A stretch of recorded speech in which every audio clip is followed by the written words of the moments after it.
بسم الله الرحمن الرحيم. صلوا على رسول الله. النهارده هنعمل طريقة عمل الكاستر بالموز. عبارة عن 3 كوبايات لبن، تمام، 3 معالق عليهم و3 معالق نشا و3 معالق سكر، تمام، او السكر اللي انت تحبيه زوديه تنقصيه، تمام.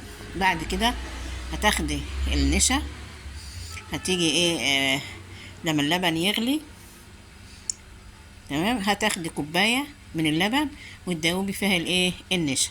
لما اللبن يغلي هتضيفي اللبن البارد اللي فيه النشا على اللبن المغلي، تمام، عشان تنجزي ومتقفيش كتير في المطبخ.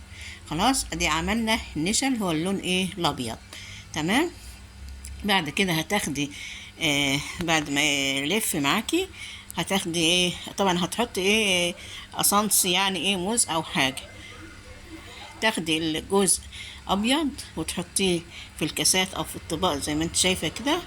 تاخدي جزء تقسميه جزئين، واحد عليه معلقه كاكاو اقل، خلاص، اللون يعني اللي تحبيه لو غامق او فاتح، معلقه او نص على اللي هو المهلبيه او الكاستر الابيض ده، عشان يديك اللون البني او الكاكاو. وتاخدي الجزء الثالث عليه تحطي عليه اللون اللي هو البامب ده او الفوشيا، خلاص. وتعمليه تاني على النار كده عشان يجمد تاني، حلو.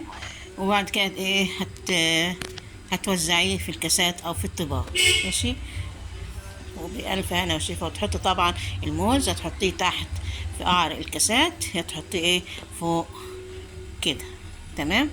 يلا بينا، مع السلامة.